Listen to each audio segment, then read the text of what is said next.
오늘 어버이 주를 맞아서 방금 읽은 창세기 47장 11절, 12절 두 구절을 통해서 야곱과 요셉 부자가 주는 교훈이라는 제목으로 말씀을 나누겠습니다. 오늘 오랜만에 저희들이 코로나로 인해서 예배를 마치고 평상시 같으면 예배당에서 예배를 마친 후에 식사를 했었는데 그동안 못하지 않았습니까? 그래서 오늘 예배를 마치면 식당에 가셔서 즐겁게 맛있는 식사를 나누시고 또 복되고 풍성한 교제가 있는 오늘 오전 시간이 되기를 바랍니다. 우리가 알고 있듯이 야곱이라는 이 인물은 어려서나 또 결혼하여 가정을 이루고 아버지가 된 이후로도 그의 삶은 여전히 경쟁과 시기와 질투 나아가서 속임과 거짓이 떠나지 않는 환경에서 살았던 그런 인물이었습니다. 오늘 창세기의 이 야곱의 일생 전부를 다 말씀드릴 수는 없지만 이 야곱이 얼마나 많은 스트레스를 받았고 얼마나 그 가정의 갈등과 경쟁과 참 좋지 않은 모습이 있었는지, 그럼에도 불구하고 이 야곱의 일생의 노년기는 참 복되게 해피엔딩으로 끝마치는 삶을 살았다라고 생각이 되어서 우리 교회 모치님들, 부형님들, 저 자신도 성장한 세 아들을 둔 아버지로서 이러한 노년의 삶을 보내는 것이 복이 아닐까 생각을 해보면서 우리 부모 되신 여러분들께 복이 되는 말씀이 되기 바라고요. 그리고 이 요셉은 아버지를 모시는 아들로서 오늘 창세기 47장 12절에 보면 자기 아버지를 그리고 형제들을 부양했다는 이 말씀이 자녀된 여러분들 모두에게 도전이 되고 교훈이 되는 말씀이 되기를 바랍니다. 우리가 잘 알듯이 야곱은 형 에서와 아버지 이삭을 속였습니다. 그 장자권을 빼앗기 위해서 팥죽 한 그릇으로 형을 속이고 결국은 또 이 어머니마저 야곱을 편애했기 때문에 야곱을 편애했기 때문에 이 이삭과 리브가의 가정은 참 독특한 가정이 아닌가 생각합니다. 이 이삭은 내성적이고 온유하고 가정적인 스타일이었기 때문에 외형적인 스타일, 와일드한 첫째 아들 에서를 사랑했고요. 반면에 이 리브가는 적극적이고 외형적인 성격의 기질의 여인이었기 때문에 내성적이고 집안에 이렇게 거하기를 좋아했던 둘째 아들, 쌍둥이 둘째 아들 야곱을 편애하고 사랑했습니다. 이러한 각각 특성 있는 이 집안에 이 쌍둥이로 자랐던 에서와 야곱은 늘 어렸을 때부터 어머니 아버지의 편향된 사랑을 받고 경쟁과 시기 가운데, 여러분 알고 계시듯이 야곱의 이름이 움켜쥐는 자 아닙니까? 그래서 야곱은 어려서부터 빼앗고 움켜쥐고 자기가 소유하고 자기가 차지해야지만 성이 차는 그런 기질의 사람이었습니다. 거두절미하고 야곱은 결국 아버지를 속이고 형의 장자권을 가로채었기 때문에 결국 그 일로 말미암아 외가로 도망을 가지 않았습니까? 외가에 가서 20년을 생활을 하게 되는데 그 20년의 생활이 결코 녹록하지 않은 그런 시간이었던 것 여러분이 잘 알고 계실 것입니다. 오늘 제가 이 말씀을 준비하며 묵상해 보니까 야곱은 정말로 아내들 때문에 스트레스를 받고 아들들 때문에 이 마음이 편치 않았던 20년의 세월을 바단 아람 외가 하란에서 보내지 않았을까 생각을 합니다. 여러분, 이 야곱이 12아들을 낳지 않았습니까? 근데 이 11아들을 낳으면서 겪었던 과정들을 잠깐 제가 말씀을 드려보기를 원합니다. 여러분, 이 야곱이 외가에 도망을 가서 그의 마음이 첫 번째 꽂힌 것은 라헬 한 사람이었습니다. 자기 마음에 쏙 드는 걸 라헬 때문에 7년을 봉사하고 결국 속임을 당해서 레아를 첫째 부인으로 맞이했다가 마음에 드는 둘째 여동생 라헬 때문에 또다시 7년을 봉사하는데 14년이 가지 않았습니까? 그렇게 14년 동안 이제 아들들이 태어나는데 이 해프닝은 이제 여기서 시작이 됩니다. 여러분 알고 계시듯이 레아는 그렇게 얼굴이 이쁜 여인이 아니었어요. 그러다 보니까 이 야곱이 마음에 두고 사랑했던 여인은 라헬이었는데 속임을 당해서 이 외삼촌 라반이 첫째 딸을 먼저 주지 않습니까? 근데 이 첫째 딸을 맞이하고 둘째 딸 라헬을 부인으로 맞이하는데 이 야곱의 마음은 레아에게 있던 게 아니라 라헬에게 있었습니다. 근데 하나님도 참 재미있으신 분이신지는 제가 그런 표현을 쓰면 어떨지 모르지만 공평하신 하나님이셨습니다. 레아는 얼굴이 예쁘질 않았기 때문에 남편에게 사랑을 못 받은 대신에 아들들을 잘 낳았습니다. 네 아들을 연거푸 낳았는데 첫째 부인 레아가 네 아들을 낳는 동안 둘째 부인 야곱에게 사랑을 받았던 라헬은 자식이 없던 거죠. 이 과정에서 이 두 아내들이 경쟁과 시기 가운데 이 야곱이 상당한 스트레스를 받지 않았을까 생각합니다. 여러분, 레아가 낳은 첫째 아들, 이 12지파의 첫째 아들의 이름은 루벤이었습니다. 근데 이 루벤의 이름은 무슨 뜻이냐면 내 남편이 이제는 나를 사랑할 것이다 라고 레아가 첫째 아들의 이름을 루벤이다 라고 이름을 짓지 않았어요? 여러분이 시집을 갔는데 남편에게 사랑받지 못한다. 이것은 대단한 여인의 스트레스가 아닐까요? 그래서 레아는 첫째 아들을 낳고 이름을 하기를 내 남편이 이제는 사랑하겠지. 아들을 낳아줬으니까. 남편이 여전히 꿈쩍도 하지 않습니다. 둘째를 낳습니다. 그 둘째 이름을 시므온이다. 시므온의 이름의 뜻은 무엇입니까? 주께서 내가 미움받는 것을 들으셨다. 여러분이 레아라고 생각해 보십시오. 남편에게 사랑받지 못하고 늘 남편은 자기 여동생 라헬을 사랑하니까 둘째를 낳을 때 이름을 짓기를 이제는 하나님이 내 형편을 아시고 내 미움받는 것을 들으셨다. 이쯤 되면 야곱이 첫째 부인 레아를 사랑할 만도 한데 여전히 라헬을 향한 마음은 여전히 움직임이 없었습니다. 셋째 아들을 또 낳습니다. 이 레아가 셋째를 낳고 이름을 짓기를 레위다. 레위의 이름의 뜻이 무엇인가요? 이제 이번에는 내 남편이 나와 연합하리로다. 몸과 마음이 연합되기를 그렇게 바랬던 이 레의 마음을 셋째 아들을 낳고 엿볼 수 있지 않을까요? 레위다. 근데 여전히 야곱의 마음은 요지부동이었습니다. 넷째를 낳습니다. 넷째 이름이 무엇인가요? 유다였습니다.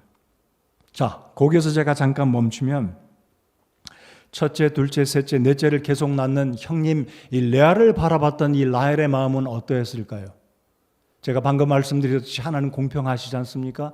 레아는 얼굴이 못생겨서 남편에게 사랑을 받지 못하지만 아들들을 쑥쑥 낳으니까 얼마나 여인으로서 아내로서 당당하고 야곱에게 할 말이 얼마나 많이 있었겠습니까? 근데 라헬은 사랑은 받았고 얼굴은 예뻤지만 미모가 뒷받침됐지만 결혼한 여인이 자식을 못 낳는다는 것은 굉장한 이 히브리 문화에서는 수치였습니다. 자, 어느 날 이 라헬이 남편을 찾아옵니다. 여보, 내게도 아들을 낳게 해주시오. 그렇지 않으면 내가 죽어버리겠소 라고 남편에게 투정을 부립니다. 자, 이때 이 야곱이 뭐라고 이야기하는지 가만히 야곱의 말을 엿보면 야곱이 적지 않은 스트레스를 받았다라고 생각됩니다. 야곱이 분노를 일으킵니다. 뭐라고 이야기하냐면 이건 제 말이 아니에요. 성경에 보면 야곱이 분을 냈다라고 이야기합니다. 야곱이 뭐라고 하냐면 하나님이 당신에게 아기를 갖지 못하도록 금하셨는데 내가 하나님을 대신하겠느냐. 저는 이렇게 침착하게 읽었지만 내가 대신하겠느냐? 이런 표현이에요. 이런 뉘앙스, 그런 분위기라는 거죠. 자, 여기서 이 야곱이 겪었던 스트레스 여러분 감지가 되시나요? 레아가 겪었던 스트레스 감지가 되시나요? 아니면 라헬이 겪었던 스트레스, 결혼한 지 수년이 지났지만 자식을 낳지 못하는 이 여인의 이 비애, 좌절감 느낌이 오시나요? 그러니까 이 야곱의 가정은 결코 행복하지 못했다는 것입니다. 또 한 가지 한번 말씀드려 볼까요? 이 히브리인들은 자식을 낳으면 누가 이름을 짓습니까? 남편이 짓죠. 아버지가 아니면 할아버지가 짓습니다. 근데 여기 보십시오. 이 레아와 라헬은 자매지간이었는데 결혼 전에는 이 자매지간이 서로 사랑하고 우애 있게 지냈을 가능성이 높습니다. 근데 하루 한 날 결혼하자마자 이 두 자매는 원수지간이 된 거예요. 경쟁의 관계, 눈을 부릅뜨고 미워하고 남편을 차지하려는, 여러분 창세기를 보면 합한 채 사건이 있잖아요. 합한 채를 두고 주고 내 남편 오늘 밤은 내가 내 남편 데리고 간 아니 이런 부인들이 이런 갈등과 싸움이 있는 이 집안이 바로 야곱의 집안이었다라는 거예요. 여러분 야곱이 이름을 지을 기회마저 얻지 못했습니다. 다 레아와 라헬이 이름을 지었어요. 여러분 우리 한글에 점입가경이라는 말이 있지 않습니까? 자, 점입가경을 얘기해 볼까요? 라헬이 자식을 못하고 남편에게 오히려 구박받고 책망을 들으니까 이제 라헬이 머리를 씁니다. 여보, 내가 내 몸종을 당신에게 줄 테니 몸종을 통해 내게 아들을 낳게 해 주시오. 빌하를 내어줍니다. 빌하가 아들을 낳습니다. 이제 이 라헬이 낳은 그 빌하를 통해 낳은 아들의 이름을 뭐라고 짓습니까? 단이다. 단.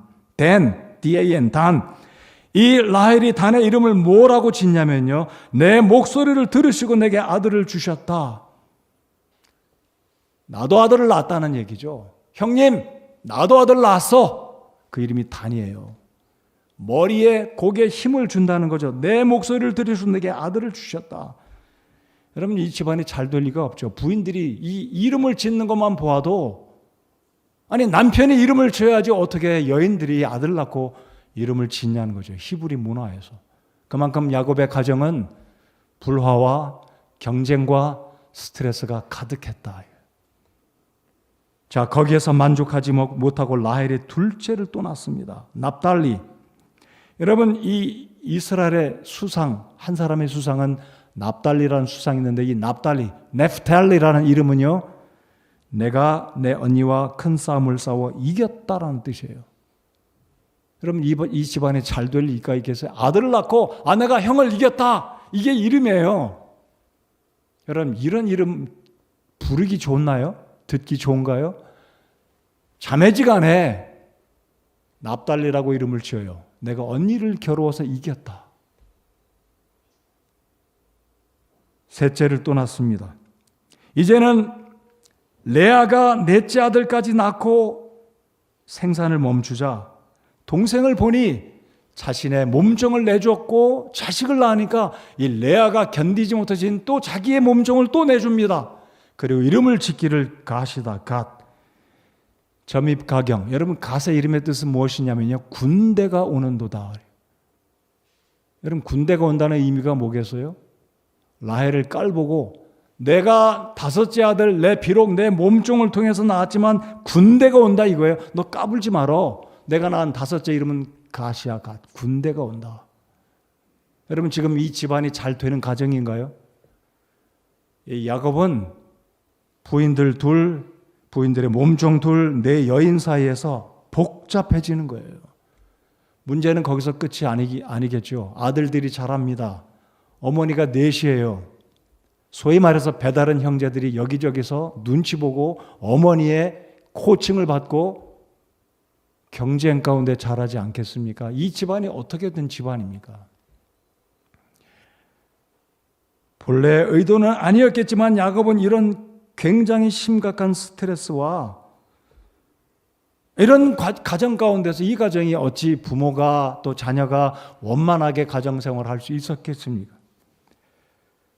여러분 일반적으로 이렇게 히브리인들은 전통적으로 아버지와 할아버지가 권위를 가지고 가정을 잘 이끌어 가야 되는데 자식의 문제로 레아와 라헬은 경쟁의 시기와 질투 거기에 한술 더 떠서 이제는 몸종들까지 내어주고 이름을 갓이라고 지어요. 군대가 온다. 여러분 상상이 가십니까? 이 보통 이름이 아니에요. 너 까불지 말어. 내 아들 군대가 온다 이 뜻이에요. 그렇게 11아들이 태어났습니다. 마지막 태어난 아들이 요셉이지 않습니까? 오늘 본문의 주인공 중에 한 사람 요셉이었습니다. 자, 거두절미하고 자세하게 더 많은 이야기를 해드리고 싶지만 그 정도만 하면 이 야곱의 집안은 어느 환경이고 어떤 형편이었는지 잘 이해가 가실 거예요. 아들들이 자라면서 어떻게 했습니까? 엄마들이 다 달라요. 아버지는 한 분이지만 엄마가 다 달라요. 자, 그러다 보니까 이 요셉이 자랄 때 얼마나 형들에게 미움을 받았겠습니까? 우리가 잘 아는 대로 이 야곱은 그렇게 사랑했던 여인 라헬이 바단 아람에서 20년의 세월을 마치고 이제 하나님이 나타나서 야곱아 너는 이제 너의 고향 아비 집으로 돌아가라. 이 하나님의 음성을 듣는 순간 야곱이 정신을 차리고 가소를 이끌고 야반 도주하다시피 해서 11 아들과 딸 디나와 부인 둘과 몸종 둘과 정말로 7년 동안 뼈가 빠지도록 일을 해서 얻었던 우양을 다 이끌고 야반 도주하다시피 외삼촌에게 인사도 안 드리고 장인어른께 장모에게 인사도 안 하고 그냥 다 떠나가는데 그 중간에 일어났던 일들 또한 제가 말씀드리진 않겠습니다. 라헬이 죽고 말잖아요. 고향 땅 아비 집에 도착하기 전에 노상에서 그 사랑하는 여인 라헬이 죽습니다. 그리고 12번째 아들 베냐민이 태어납니다. 그렇게 해서 야곱은 12아들을 거느리게 되는데 그로부터 17년이 지나고 드디어 이 요셉이 죽었다는 거짓 소식을 듣게 되는데 17년이 또 지나가지 않습니까? 여러분 성경을 잘 이렇게 계산해 보면 요셉은 아버지를 따라 할아버지를 만나러 내려올 때가 6살이었습니다. 그리고 이 요셉이 무럭무럭 자라서 17살이 되던 해에 이 야곱은 10명의 아들들에게 양떼를 치고 들에 나가서 사막에 가서 광야에 가서 양떼를 치라고 하는데 이 11번째 아들, 12번째 아들 아마 베냐민은 형들에게 있었는지는 모르겠지만은요 11번째 아들 요셉에게 심부름을 보냅니다. 요셉아 너희 형들이 양떼를 잘 치는지 가서 보고해라. 요셉이 아버지의 심부름을 받고 형들을 찾아 도시락을 싸들고 가지 않습니까? 근데 거기에서 또 사단이 나지 않아요. 형들이 말씀드렸듯이 이 배다른 형제들이 얼마나 서로 시기하고 경쟁하고 질투했겠습니까? 그런데 눈에 가시와 같았던 저 요셉이 오는 것을 보고 채색 옷을 입고 아비의 사랑을 독차지했던 저 요셉이 오는 것을 형들이 보고 야, 저 꿈꾸는 자가 온다. 저놈이 오는구나, 저놈. 성경은 그렇게 기록되지 않았지만 꿈꾸는 자가 온다. 비유해서 아주 좋지 않게 표현한 거 아니겠어요? 결국 형들이 요셉을 죽이려고 구덩이에 던져버리는 사건 여러분 잘 아시지 않습니까? 그렇게 해서 결국 요셉은 이집트의 상인들에게 팔려나가고 요셉이 입었던 옷에 짐승의 피를 묻히고 아버지에게 거짓말을 합니다. 그래서 말씀을 드렸듯이 이 야곱은 어렸을 때부터 거짓말로 시작됐고 거짓으로 빼앗고 결국은 외삼촌에게 속임을 10번이나 속임을 당하고 아들에게도 이렇게 거짓으로 보고를 당해서 결국 이 야곱은 22년 동안 그 사랑하는 아들이 죽은 줄을 알고 슬퍼하며 22년의 세월을 보낸 것이 야곱의 생애였습니다. 자, 드디어 이 요셉은 형님들의 미움을 받고 속임으로 결국은 이집트의 노예로 팔려 내려가게 되지 않습니까? 그래서 이 야곱은 바단 아람에서 20년의 정말 기가 막힌 스트레스와 고생과 그 외삼촌의 양떼를 칠 때 자지 못하고 추위 속에 더위 속에 굶주림 속에 그렇게 20년 만에 가소를 이끌고 고향 땅에 내려왔는데 이게 무슨 이야기인가요? 라헬도 죽어버리고 그토록 사랑했던 여인의 아들, 자신의 진정한 사랑하는 아내의 아들 요셉마저 죽었다고 했을 때 이 야곱은 나머지 인생이 사는 게 아니었습니다. 늘 슬픔과 낙심 속에 사는 낚시 없던 거죠. 자, 어느덧 아무튼 이 야곱은 결국은 요셉이 살았다는 극적인 소식을 듣고 이집트로 내려가게 되는데 여러분 5월 가정의 날을 맞아서 우리가 생각해 볼 것은 부모와 자녀들을 건강하고 부부간에 서로 사랑하고 형제들 간에 우애 있고 서로 사랑하며 지낼 수 있다면 그것을 우리가 만족하고 기뻐하고 감사해야 된다는 사실을 오늘 가정의 달을 통해서 다시 한번 우리가 잘 아는 이야기이지만 우리가 헛된 것에 마음 쏟지 말고 더 움켜쥐고 더 소유하고 더 많은 것을 차지해야지만 내가 행복하다, 내 인생 잘 됐다라고 그렇게 생각하는 게 아니라 건강하고 부부간에 서로 살아있고 자녀들 건강하게 대기업에 다니지는 않더라도 일할 수 있는 일터가 있고 우리 아들, 딸 결혼해서 가정을 잘 이루고 손주들 건강히 자라는 모습을 본다면 그것을 행복으로 여기고 감사하고 우리 하나님께 영광을 올려드리며 만족하며 살아가는 5월 가정의 달이 되기를 바랍니다. 야곱은요, 어렸을 때부터 움켜잡으려고 속이고 빼앗고 아버지마저 속이고 결국 그러다가 도망가서 잘 됐습니까? 말씀드렸듯이 부인들 사이에서 굉장한 스트레스, 그 아들들이 자라면서 아들들 사이에 그 갈등의 모습들을 보면서 의도한 바는 아니었지만 어찌하다 보니까 본처 두 부인의 아들들, 부인들의 몸중에서 태어난 아들들, 11 아들들을 바라보면서 이 야곱이 받았던 스트레스는 굉장했다는 거죠. 여러분, 밧단 아람을 떠나 에사를 만날 때 그 스트레스 얼마나 컸겠습니까? 라헬이 죽어버리고 요셉을 사랑했던 이 야곱에게 있어서 마지막 희망이었고 인생의 전부와 같았던 요셉마저 죽었다는 소식을 들었을 때 야곱은 사는 게 아니었어요. 여러분, 우리의 인생이 이것도 성취하고 저것도 얻고 우리의 자식들이 다 잘 되기를 바란다면, 정말 잘 된다면 얼마나 좋겠습니까만은요, 우리의 인생은 그렇지 않잖아요. 때때로 병이 찾아오고 때때로 누가 죽어나가고 일들이 잘 안 되고 자식들의 일들이 잘 안 되고 상상하고 기대했고 소원한 일들이 잘 되기를 바라서 움켜쥐고 부단히 노력하고 최선을 다하고 달려가지만 우리 인생 그렇게 되던가요?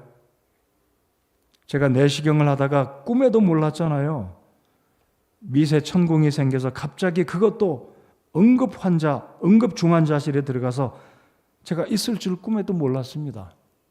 제가 응급 환자실에 가서 누워있는데 저는 뒤늦게 알았어요. 제 아내가 그러더라고요. 간호사가 제 손과 발을 묶어놓을 수도 있으니까 이해하시오. 저는 그렇게 묶임 당하지는 않았어요. 젊으니까, 말정하니까. 저는 중환자실에서 성경 읽었어요.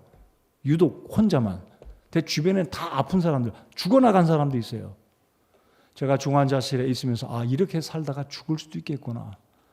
내가 중환자실에 있다가 아들들, 아내들, 성도들 보지 못하고 이렇게 중환자실에서 죽을 수도 있다는 것을 배제하지 않았습니다. 우리 인생은 그런 거예요.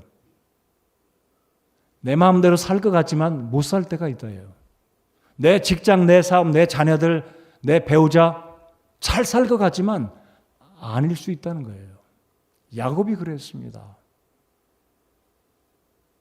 자, 아무튼 5월 가정의 달을 맞아서 내가 살아있을 때 내 배우자가 살아있음에 감사하고 내 부모님이 살아계심에 감사하고 내 아들, 딸들이 있음에 감사하고 많은 것은 누리지 못하지만 많은 것은 내가 소유하지 못했지만 많은 것을 지금까지 이루지는 못했을지라도 지금 이 순간까지 내가 살아있음에 내 배우자가 있음에 내 자녀들이 있음에 내가 잠잘 집이 있음에 내가 섬길 수 있는 교회가 있음에 우리 하나님께 감사하며 살아가는 우리의 가정의 달이 되어야 한다는 것입니다. 자, 요셉이 드디어 살아있다는 소식을 듣습니다. 기가 막힌 소식이에요. 뭐 요셉이 살아있어? 그것도 요셉이 보통 살아있는 게 아니라 이집트의 총리라는 소식을 들었던 야곱은 아마 손발이 벌벌 떨렸을 것이고 심장이 쿵쾅거렸어요. 뭐 요셉이 살아있어? 너희들 거짓말하더니 또 아비를 속이냐? 그렇게 했는지 모르겠어요. 그런데 여러분 성경을 쭉 읽다 보면 이 야곱은 이집트로 내려가는데 그래 요셉이 살아있어? 그럼 빨리 짐 챙겨라 이러질 않았어요. 망설였습니다. 우리 성경을 하나 열어서 읽어보시겠습니다. 43장 14절을 읽어보시겠습니다.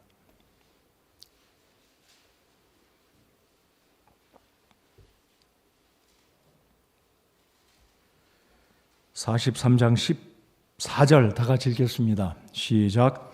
하나님 곧 전능자께서 그 사람 앞에서 너희에게 긍휼을 베푸사 그가 너희의 다른 형제와 베냐민을 돌려보내게 하시기를 원하노라. 내가 내 자식들을 잃게 되면 이르리로다 하니라. 여러분, 이 구절의 중간은 제가 생략한 거예요. 여러분, 이 요셉이 형들을 시험하잖아요. 이 형들이 수년 전에 있었던 그 사건을 용서를 빌고 회개하고 있는지 형들을 떠보기 위해서 형들의 양식 속에 은잔을 숨겨두고 너의 가족이 잘 있느냐, 아비는 누구냐 다 묻지 않습니까? 자, 베냐민이 이제 끌려가게 생겼어요. 시몬이 지금 볼모로 이집트에 붙잡혀 있습니다. 이 소식을 들은 이 야곱은 기가 막힌 거예요. 아니, 시몬이 볼모로 붙잡혔고 이번엔 베냐민까지 가야지만 시몬이 풀려난다고? 여러분, 야곱에게 있어서는 베냐민은 마지막이었어요. 여러분에게 있어서 붙들고자 하는 마지막이 무엇입니까? 아내인가요? 부모님인가요? 재산인가요? 이 야곱에게 있어서 라헬은 전부였습니다. 이 야곱에게 있어서 20년의 바단 아람의 그 고통의 세월을 참고 견딜 수 있었던 것은 라헬이 아니었을까? 라헬이 죽어버렸습니다. 바단 아람을 떠날 때 요셉을 데리고 왔을 때 요셉은 6살이었고 그 이후로 베냐민이 태어나는데 이게 요셉과 베냐민은 6살 차이잖아요. 근데 17살 됐던 이 요셉이 죽었다는 소식을 들었을 때 이 야곱에게 마지막은 베냐민이었어요. 첫째도 둘째도 10번째까지 아들이 아니었다고 생각합니다. 제 생각이에요. 근데 베냐민마저 이제는 데려가야 된다고? 근데 이 야곱이 뭐라고 고백합니까? 아들들이 아버지에게 이야기합니다. 아버님, 베냐민을 데려가지 않으면 양식도 구하지 못하고 시몬도 죽습니다. 우리 끝이에요. 선택하세요. 네, 야곱이 이렇게 고백하지 않습니까? 내 자식들을 잃게 되면 이르리로다. 이 부분부터 야곱이 바뀌어지는 거예요. 그토록 부여잡으려고 했던 장자권, 아버지까지 속이고 라헬 죽어나가고 요셉이 죽었다는 소식을 들었을 때 마지막 야곱에게 붙들고자 했던 희망은 베냐민이었습니다. 근데 그 베냐민마저 데려간다고 하니까 안 돼 이놈들아, 이제 너희들이 요셉마저 이렇게 하더니 이제 베냐민마저 데려간다고? 차라리 날 죽여라 이놈들아. 이게 아니었어요. 야곱이 말한 것은 아들들을 이제는 잃으면 잃으려도 다 포기한 거예요. 기브업한 거예요. 하나님께 다 맡겨드린 겁니다. 여러분, 우리 인생이 행복을 느끼는 순간은 움켜잡는 게 아니라 놓는 순간이에요. 하나님만 신뢰할 때, 하나님이 내 삶을 지켜주신다, 하나님이 내 미래를 붙드신다, 이 순간 하나님께 모든 것을 맡기는 순간 더 이상 후회될 것도 없고 아쉬울 것도 없고 그런 거라고 저는 생각합니다. 이 순간부터 야곱은 노년이 행복해진 거예요. 여러분, 지금까지 야곱은 움켜쥐고 속이고 경쟁과 갈등, 지금 말씀드리지 않았어요? 야곱의 가정은 싹시 노란 집안이었어요. 부인들이 자식들 이름 짓고 군대가 온다, 이 기가 막히잖아요. 언니에게 아들 낳고 군대다, 이런 말하는 이 부인들, 이 기대가 있겠어요? 이 집안에요? 행복 기대가 되겠습니까? 남편이 아내들이 그렇게 싸우는데 이 기대가 되냐 이거죠. 정냄이 떨어지지 않겠어요? 근데 야곱은 이제 다 포기합니다. 잃으면 잃으리라. 사랑하는 성도 여러분들, 이제 여러분의 남은 생애에 하나님 내게 어떤 것을 가져가시든, 그게 물질이 됐든 사람이 됐든 건강이 됐든 사업이 됐든 어떤 것이든 하나님이 알아서 하십시오. 나는 이제 하나님의 것이고 하나님께 내 모든 것을 맡깁니다 할 때 우리의 마음이 비로소 편해지고 평안하고, 하나님을 신뢰할 때 하나님이 그의 삶을 책임져 주시는 하나님이신 줄 믿으시기는 우리 모두가 되어야 한다는 것입니다. 자, 드디어 요셉을 만납니다. 요셉이 보통 사람이 아니잖아요. 요셉이 총리가 됐어요. 그래서 오늘 읽었던 이 말씀 보면 이 야곱과 요셉이 드디어 만나고 포옹을 하고 눈물을 흘리는데, 저는 제가 창세기를 읽을 때마다 눈물이 나오는 장면이 있어요. 그 장면이 아니라 형들을 용서하는 장면. 아버지가 죽었을 때 형들이 불안해요. 이 요셉이 우리에게 이제 안 갚음하고 복수하면 어떡하나. 10명의 형들이 다 와서 요셉에게 또 엎드립니다. 엎드리고, 아버지가 죽었으니 아버지가 이런 유언을 남겼는데 당신은 우리의 주요 주, 우리를 용서하시고 우리를 선대해 주십시오. 그 고백을 할 때 요셉이 따로 나가서 눈물을 흘립니다. 저는 그 장면을 읽을 때마다, 몇 번을 그 장면을 읽을 때마다 지금도 제가 눈물이 나오려고 그래요. 인생은 움켜쥐려고 할 때 움켜져 쥐는 것도 있어요. 노력할 때 노력의 결과로 얻어지는 것도 있습니다. 사실입니다. 그러나 하나님이 가져가시면, 야곱에게 있어서 라헬을 데려가셨고 죽은 줄만 알았던 17년 전에 이 요셉도 하나님이 그렇게 데려가셨고, 이 마지막 베냐민도 데려가려고 할 때 야곱은 드디어 모든 것을 하나님께 맡기고 내가 내 자식들을 이르면 이르리로다. 그랬을 때 하나님은 드디어 하나님의 이 놀라운 축복이 야곱에게 이제 시작이 되는데, 이 야곱의 노년기가 드디어 죽은 줄 알았던 이 요셉을 만나서 행복하게 인생의 노후를 보내게 되는데, 오늘 이 말씀을 통해 아들, 딸 된 우리 성도 여러분들, 부모님을 잘 부양하시는 우리 자녀들이 되기를 바라고요. 부모 되신 우리 부형님들, 모친님들, 하나님께 맡겨드리고 움켜쥐는 게 아니라 내 자식도, 내 며느리도, 손주들도, 내 모든 것도 하나님께 달렸다라는 것을 하나님께 맡겨드리고 내 남은 인생을 하나님 축복해 주시라는 그런 심정으로 하나님께 맡겨드리고 살아갈 때 우리의 인생이 궁극적으로 하나님이 우리의 삶을 붙드시고 축복하시고 우리의 남은 생애를, 우리 남은 노후를 축복하시고 우리의 자녀들은 부모님과의 삶을 우리 하나님이 지켜주실 것이다 라고 저는 그렇게 믿습니다. 47장 11절 12절이 오늘 읽은 본문의 말씀입니다. 요셉이 드디어 아버지를 만나게 되는데, 여러분 성경은 굉장히 재미있게 기록되어 있어요. 요셉이 17살 때 아버지를 떠나갑니다. 본의 아니게 노예로 팔려가잖아요. 근데 이 요셉이 아버지와 마지막 살한 것도 17년이었어요. 어떻게 알 수 있습니까? 요셉이 이집트에 내려갔을 때 130살이었어요. 그리고 요셉이 죽었을 때가 147살이었습니다. 그러니까 요셉도 아버지와 살았던 게 34년, 아버지도 요셉과 살았던 게 총 34년이에요. 우연인가요? 수학적으로 맞잖아요.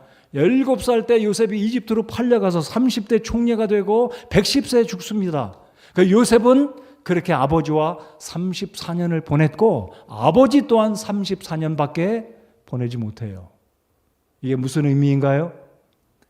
부모 되신 여러분, 자녀들과 오래 살고 싶어도, 자녀된 여러분, 부모님과 오래 살고 싶어도 우리 뜻대로 안 되는 거예요. 하나님께서 정해주신 시간이 있다는 것입니다. 여러분, 저와 여러분의 인생의 연수를 하나님이 정하신 줄 믿으십니까? 하나님 정해 주셨어요. 우리가 몇 살까지 살고 싶어도 때로는 살고 싶지 않아도 못합니다.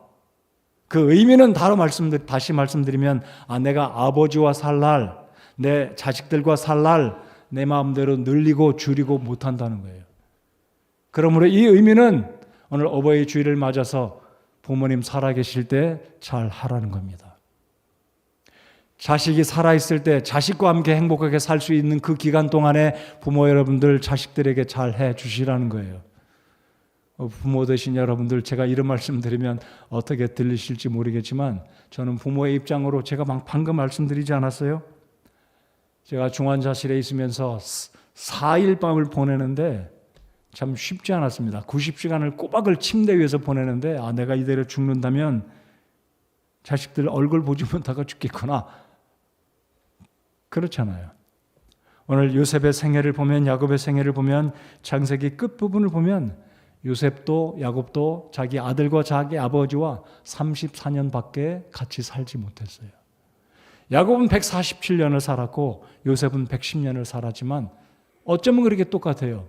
34년밖에 서로 같이 살지 못했어요. 17년. 이 말씀의 의미는 무엇이겠습니까? 부모 여러분, 내가 아들, 딸과 살 수 있는 날도, 내가 오래 살고 싶어도 저놈들 보기 싫으니까 나 그냥 혼자 살고 싶다, 이렇게 하고 싶어도 우리 뜻대로 정하지 못한다는 거예요. 그러므로 있을 때 잘해야 된다는 거죠. 따라서 해 주십시다. 있을 때 잘합시다. 부모님 살아생전에 부양 잘하시고 효도하시기 바랍니다. 우리 자식들 살아있을 때 자식들 사랑하시고 믿음으로 자식들을 인도하시고 자식들을 위해서 기도하시고, 우리가 천국 가서 기도하면 물론 천국 가서 기도해도 하나님 들어주시겠지만 부모 살아생전, 자식들 살아있을 때 하나님께서 우리에게 준 이 귀한 시간들을 사랑하고 용서하고 아껴주고 베풀어주고 고마워하고 감사할 줄 아는 우리 부모와 자녀가 되어야 된다는 이야기입니다. 오늘 이 시대는 자녀가 부모를 부영하는 시대가 아닌 줄 당연히 우리가 알고 있어요. 자식들도 그렇습니다. 우리 부모님들 더 이상 의지 안 하려고 합니다. 그러나 성경의 원리는 1000년이 가도 100만 년이 가도 성경의 원리는 옳다고 믿습니다. 그렇게 믿으십니까? 오늘 이 말씀을 다시 한번 보시기 바랍니다. 창세기 47장 12절. 또 자기 아버지와 형제들과 자기 아버지의 온 집안을 빵으로 부양하되, 말로만 부양한 게 아니에요. 돈으로 부양한 겁니다. 정성으로, 실제적으로. 자녀 여러분, 부모님 없다면 여러분 어찌 있겠어요? 부모님 얼마나 고생하셨습니까? 부모님 다 내주셨어요. 먹고 싶은 거 안 먹고 자식을 위해서 내주셨습니다. 입고 싶은 거 덜 입고 자식을 위해서 다 내주셨다는 거예요. 근데 요즘 자녀들은 그렇지 않아요. 부모님이 하는 거 당연한 거고, 시집 장가 가서도 부모님께 여전히 의지하고 여전히 서포트 받기 원하는 거, 이거 잘못된 겁니다. 성경의 원리, 제가 부양받고 싶어서 하는 게 아니에요. 성경의 원리는 자녀는 어쨌든 빵으로 부모를 부양하는 것이 자녀된 도리이고 책임이라는 사실 꼭 기억하시기 바랍니다. 오늘 이 자리에는 부모, 자녀도 되지만 부모도 되신 분이 계실 거예요. 저희 부모님은 23년생, 24년생이시기 때문에 지금 다 돌아가셨고요. 지난 목요일 날 제 아내와 저희 장모님, 장인어른 지금 뵙고 왔는데 86세, 87세세요. 부모님 살아 생전에 빵으로 부양하는 책임 우리 자녀들 감당해야 됩니다. 부모님 얼마나 돈이 많으시건 간에, 여러분 야곱은 부자였어요. 여러분 야곱 부자인가요? 굉장한 부자였습니다. 근데 본문에 보십시오. 요셉은 빵으로 자기 부모와 형제를 부양했습니다. 우리 자녀된 여러분들 부모님이 돈이 많이 있으시다고 해서 부모님 알아서 하시겠지가 아니에요. 빵으로 부양했다는 이 사실을, 성경의 원리를 꼭 기억하시기 바랍니다. 그래서 부모님, 오늘 이 시대에 부모님 부양하지 않는 것, 부모님 따라서 알아서 그냥 경제적으로 독립해서 따라서 하는 거 오늘 세상의 흐름이다 생각하지 마시고, 자녀된 여러분들 부모님 꼭 부양하시고 돌보아드리시고 공경하시고 최선을 다하시는 성경적인 자녀들이 다 되시기를 바랍니다. 기회가 지나면 못해요.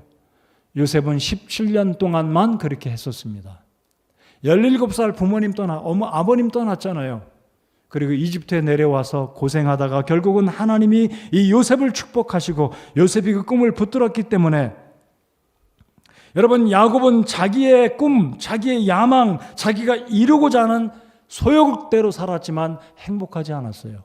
근데 요셉은 하나님이 주신 분명한 꿈, 그것도 2번의 꿈이었어요. 여러분 창세기를 보면 파라오도 2번의 꿈을 꿉니다.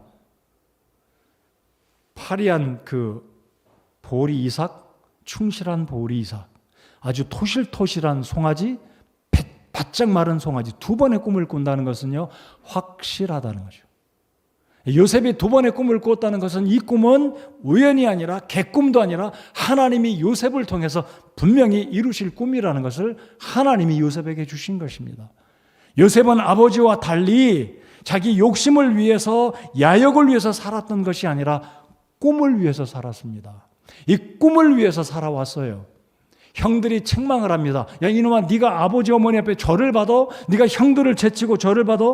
여러분 가뜩이나 형제들은 어떤 형제들이라고요? 어머니가 다달한 형제들이에요. 경쟁 있는 이 집안에 요셉이 그것도 11번째, 위에 10명의 형들을 제껴놓고 나한테 절을 한다? 있을 수 없는 일이에요. 근데 요셉은 기죽지 않았습니다. 왜요?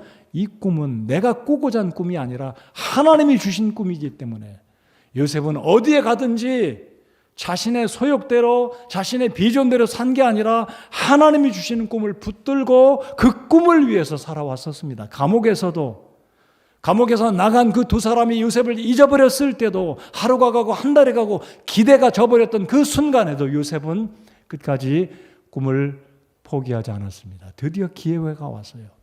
파라오 앞에 서서 꿈을 해석하는 그 기회가 왔을 때 드디어 일약 요셉은 하나님의 축복하심 가운데 총리가 되지 않았습니까? 요셉은 그렇게 아버지와 달리 하나님이 주신 꿈을 살았습니다. 그리고 그 꿈이 성취됐을 때 자신을 위해서 호의호식하고 형제들을 불러다가 혼을 내고 원수를 갚은 것이 아니라 요셉의 고백을 우리 50장을 한번 읽어보겠습니다. 창세기 50장 18절 21절까지 한번 읽어보겠습니다. 창세기 50장 18절부터 21절 다 같이 읽겠습니다. 시작. 또한 그의 형들이 가서 그의 얼굴 앞에 엎드려 이르되 보소서 우리는 당신의 종이니이다 하니 요셉이 그들에게 이르되 두려워하지 마소서 내가 하나님을 대신하리이까 오직 당신들로 말하건대 당신들은 내게 악을 행하려고 생각하였으나 오히려 하나님은 그 일을 선이 되도록 계획하시고 이루셔서 이날과 같이 많은 사람을 살려두게 하셨나니 그러므로 이제 당신들은 두려워하지 마소서 내가 당신들과 당신들의 어린 것들을 부양하리이다 하고 그들을 위로하며 그들에게 친절히 말하였더라.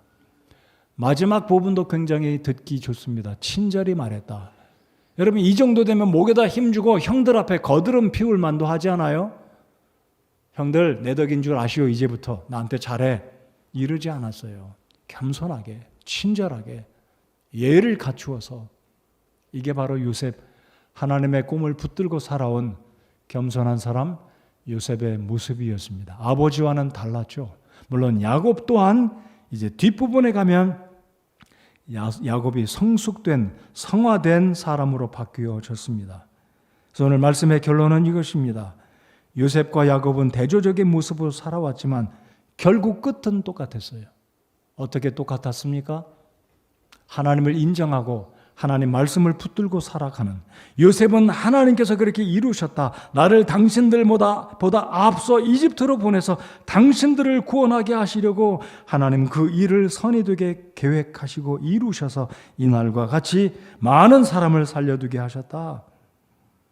자기 자랑하지 않았어요. 하나님을 높였습니다. 여러분 바로 이 요셉은 예수 그리스도를 정확하게 상징하고 예표하는 인물입니다. 요셉의 구덩이에 던진 것, 은 20냥에 팔린 것, 그리고 누명을 쓰고 형제들에게 미움받고 이런 모든 이 요셉의 일생들을 가만히 들여다보면 바로 정확하게 이 요셉은 예수님을 예표하는 우리의 주님을 예표하고 상징하는 인물이 된다라는 것입니다. 자, 그래서 오늘 말씀에 이 요셉과 야곱을 통한 교훈, 공통적인 교훈이 무엇이냐면요. 이 두 사람 다 이집트에서 묻히는 것을 원치 않았습니다. 여러분이 요셉의 말 한마디면 이집트 전체가 벌벌 떨 정도였습니다. 여러분 창세기 끝부분을 보십시오. 이 이집트의 모든 사람들이 모든 걸 다 바쳐요. 재산 다 갖다 바칩니다. 토지 전답 다 바칩니다. 심지어 자식들까지 모든 게 다 요셉의 거야 돼요. 왜냐하면 7년의 기근을 지나는데 그렇게 하지 않으면 살 수가 없어요.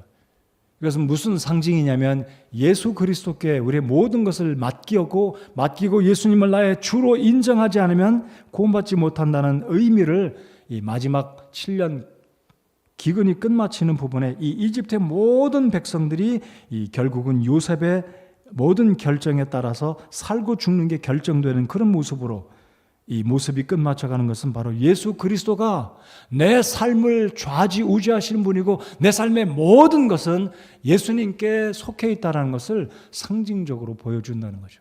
다시 말씀드리면 예수님이 아니면 우리가 살 수 없다. 요셉이 아니면 7년의 대기근 가운데 그 어느 누구도 살 수 없다는 것을 정확하게 성경은 우리에게 보여주고 있는 것입니다.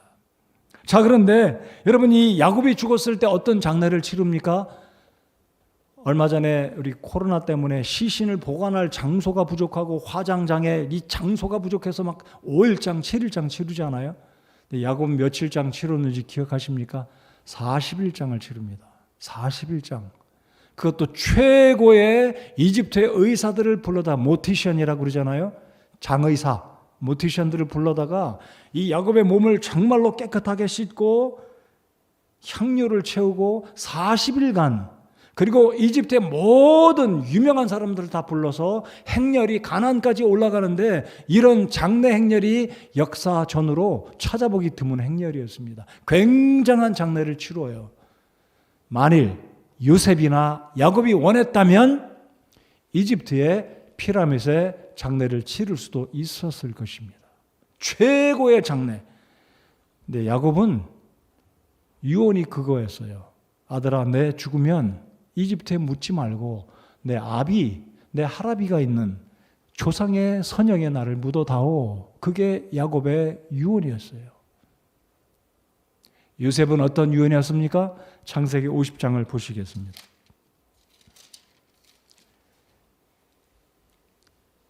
이 야곱의 죽음도 그랬고 요셉의 죽음도 역시 똑같았어요. 여러분, 요셉은 이집트의 역사상 굉장한 인물이 아니었겠어요? 7년의 기근 동안에 이집트를 살린 구주와 같은 사람. 요셉이 원하기만 한다면 피라밋에 묻힐 수도 있었어요. 쿠포 왕 정도의 그 이집트에 가면 쿠포 왕이 그 엄청난 피라밋은 못 될지라도 상당한 무덤에 묻힐 수 있는 권한과 자격이 충분한 인물이었습니다. 근데 요셉 또한 뭐라고 유언하냐면, 자, 창세기 50장을 보시겠습니다. 25절, 요셉이 또 이스라엘 자손에게 맹세시켜 이르기를 하나님께 반드시 너희를 찾아오시리니 너희는 여기서 내 뼈를 가지고 올라갈지니라 하였더라. 나 이 땅에 묻지 말아라 이거예요. 내 아버지가 있고 내 할아버지가 있고 내 아브람, 나의 조상이 있는 가나안 땅 아브람의 그 묘 막벨라 굴에 나를 묻어라. 그래서 여호수아가 이 요셉의 뼈를 가지고 요단강을 건너 가나안 땅에 묻는 장면을 여호수아에서 볼 수 있잖아요.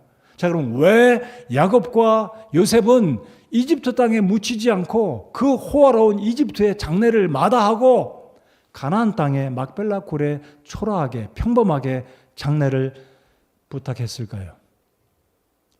히브리서 11장에 보시면 이 야곱과 요셉은 믿음으로 유언을 남기기를 나를 가나안 땅에 묻어라. 이게 마지막 유언이었습니다. 이 영적인 의미가 무엇인가요? 이 세상은 내 집이 아니다. 아무리 내가 이 땅에 이집트에 날고기는 모든 권세를 지은 이집트의 총리였고 총리의 아버지여서 굉장한 장례를 치를 수 있지만 그것이 아니라 나는 고향 땅으로, 하나님 주신 약속의 땅으로, 즉 천국이 내 마지막 데스티네이션, 천국이 내가 가야 할 곳이다 라는 것을 야곱과 요셉은 우리에게 보여주는 것입니다. 가정의 달을 맞아서 사랑하는 성도 여러분들, 이 세상은 우리의 집, 우리의 고향이 아닙니다. 이 땅을 살아가는 동안 하나님이 우리에게 물질의 복, 건강의 복, 자식의 복, 며느리 복, 사위의 복을 주신다면 아멘, 할렐루야, 감사할 일이지만 우리가 착각하지 말아야 됩니다. 이 세상은 우리가 영원히 있을 곳이 아니라, 이 세상은 우리의 마음 둘 곳이 아니라 우리가 마음을 두고 목적으로 삼아야 할 곳은 천국이라는 것입니다. 하나님의 나라. 영혼들의 구원을 위해서 요셉이 힘썼듯이 우리가 이 땅을 살아가면서 나만 호의호식하고 잘 사는 게 아니라 하나님이 내게 주신 모든 기회들, 이 모든 나의 모든 역량들을, 영혼들을 구원하는 그 일에 요셉이 자신의 삶을 드렸듯이 우리의 삶 또한 그것을 위해서 살아가야 한다는 것이 야곱과 요셉이 우리에게 보여주고 있는 귀중한 교훈이라는 것입니다. 다시 한번 강조해 드리고 말씀을 마무리하기 원합니다. 부모 되신 여러분들, 우리 인생의 노후가 평안하고 즐거우려면 내려놓으십시오. 움켜쥐지 말고 내려놓으십시오. 하나님께 다 맡기십시오. 내 자식들, 내 아들, 딸들, 내 손주들, 내 사업들 다 하나님께 맡겨드리고 하나님이 가져가시면 가져가시고 주시는 분도 하나님이시고 취하시는 분도 하나님이신 줄 믿고 여러분의 노후를 하나님께 맡겨드리시기 바랍니다.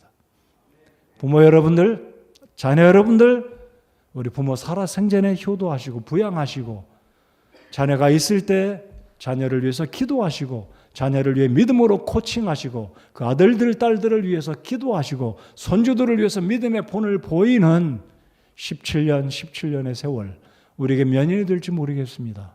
근데 성경은 우연이 아니에요. 야곱도 요셉도 34년밖에 없었습니다. 저와 여러분에게 남은 생애가 얼마인지 모르겠어요. 있을 때 잘합시다.